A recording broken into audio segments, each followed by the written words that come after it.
Hugh, I don't even know where to begin. A film with such heart. We laughed, we cried. It was phenomenal. Oh. What a finale. Great. Well, I'm glad it hit the right buttons. No. Oh, and such respect for the fans as well who've been on that journey with you, and the family, of course, since we first met on the set back in 2010. Gosh. And it was freezing. I do remember that much. Yes, it would have been early on and very cold. You haven't aged a bit, Richard. Oh, bless you. We have moved with the times, obviously, because we moved the story now into 1930. And I suppose the theme of it, without giving anything away, the king is struggling with losing his crown, if you like, the passing of the buck. Well, he's always been doing that. He's always been struggling about. He's always saying he's going to hand over the reins, and then never quite does because we need another series. And and finally, in this one, he actually does move with the times and does finally hand over to Lady Mary. I mean, don't worry. You can say what you like about the film because all the clips, all the spoilers are out there. So why? I don't understand this modern thing, this new thing in films to tell the entire plot. Such as it is, and give away all the spoilers. So yeah, we know that the estate goes to Lady Mary. We know that Noel Coward comes to play. We know that Lady Mary is divorced. What else do we know? Lots. Well, it's got it all. It's got scandal. It's got one of the greatest scribes and singers of his time. So it's absolutely lush to watch, as always, like the other two films. Yeah. 15 years, as I mentioned, a huge journey for you, life-changing. I remember being poolside during the Emmys with Laura Carmichael, having done her first interview on set back in 2010, Lady Edith, of course, and you guys were rock stars in the States. I mean, it must have felt like that. It felt very strange when you turn up, as you did in that first season, to do your job of work, and then it gets celebrated in the way that it did. I mean, season one was a very quiet little affair. No one knew who we were. We were just doing a costume drama at a time when costume drama was dead, and no one would watch it and all that. And then when the first episode went out and it got, boffo ratings, as you might expect when they spent a lot of money on marketing and so on. But it was when episode 2 the ratings went up, which is unheard of. And that's when we began to realise this thing was gathering moss as it rolled down the hill, and became this unstoppable thing that went around the world and seemed to be celebrated wherever it opened. So it took us a long time to realise the impact it was having, because we were in the middle of it, just getting on with our job. But now I think all these years later we can finally acknowledge the fact that has been a worldwide phenomenon, and we're very proud of it. From homespun Sunday drama to phenomenon, exactly. Yeah. And as I say, life-changing for you personally, it must have been. I mean, and the whole cast as well. Mm. What's it like to say goodbye after all these years? Well, we've said goodbye several times, let's face it. We said goodbye at the end of the TV show in 2015, 10 years ago. Because I said to Gareth Neem, our executive producer, when he said, we're going to make a film, I said, well, good luck with that, because you're never going to get all of us together again.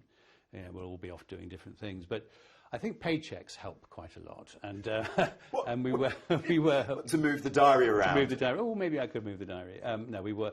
There was a will to make it happen, and that energy came from Liz Trubridge, one of our execs, and Gareth, and of course Julian Fellows, who wrote it, and to get us all back together. And because we'd had a good time, why not? Really, I think we all felt that, and so there was a great positive energy on all three films.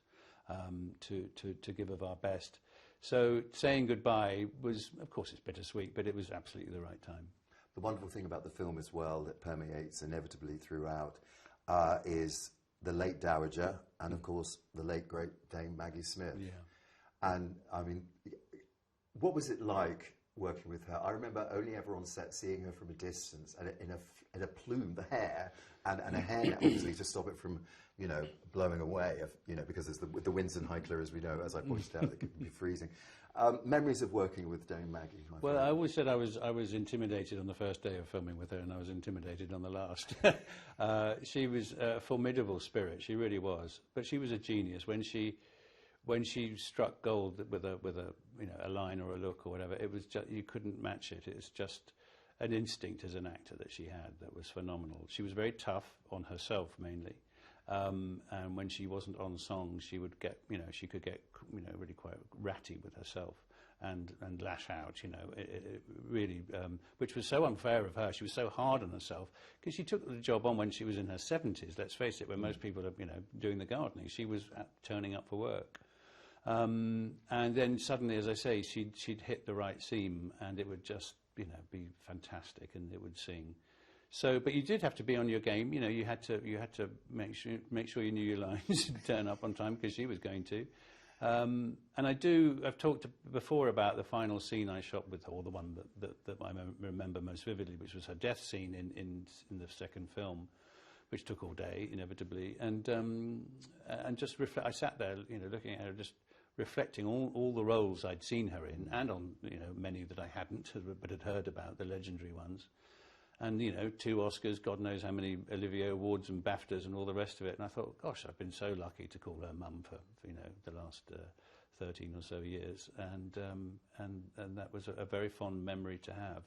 She was a very kind woman, actually, at heart, but lived for her work. She really did. She really didn't stop working. And I think, like many actors, she found it so compulsive and so she could never retire from it, put it that way, like all actors, you know, who are actors through and through. It was more than a hobby and a passion, it was her lifeblood, really. She would often quip, wouldn't she, about the fact that surely I must be dead soon, you know, as the Dowager, clearly, because, you know, the show kept going. And I think, obviously, clearly, even despite her incredible legacy and career, she, like you as well, and the younger members of the cast, as I say, couldn't quite grasp fully just how huge it was. Yes. It was a street sweeper. Like, we stayed in on Sunday night. I couldn't even get preview tapes, you know, or DVDs of it, because even though I wouldn't have given anything away, we had to sit there and watch it. Yeah. It's almost like a fever dream when you look back on it now. Yeah, it was strange. It did become a Sunday night appointment, really, for many millions of people. And even now, you know, as I say, 10 years after the TV show finished, we still get messages from people, you know, harking back to when they watched it with their family or with their late grandmother or their daughter who's now gone off and got married or their son or whatever. It did seem to bring families together. I mean, you know, I love Breaking Bad, but I wouldn't watch it with my granny, you know, and yet this show seemed to cross generations. You know, I had a message just yesterday from someone saying that they had the theme music as they walked up the aisle and that sort of thing. Oh, I've got it on my phone. I was playing it on the way. I mean, it's so emotive. And whenever it comes on the radio, you know, you can't help but sort of sit up a bit, you know, and wait for the dinner gong. It's been an absolute pleasure. The greatest takeaway for me as well is when they do those lovely scenes, which, I'm sure, as you pointed out, took all day for you, like the dinner scenes. The wonderful shot of the full ensemble. And I know you do appreciate it. I've got goosebumps now, actually, but it has been an extraordinary legacy, and I'm proud to be just a very small part covering it over the last 15 years. Well, you've been such a supporter of it from the beginning, so we really appreciate that. Thank you. Mr. Crawley, Robert Crawley. I hope you get used to living in that flat. Call me Bob. Call me Bob.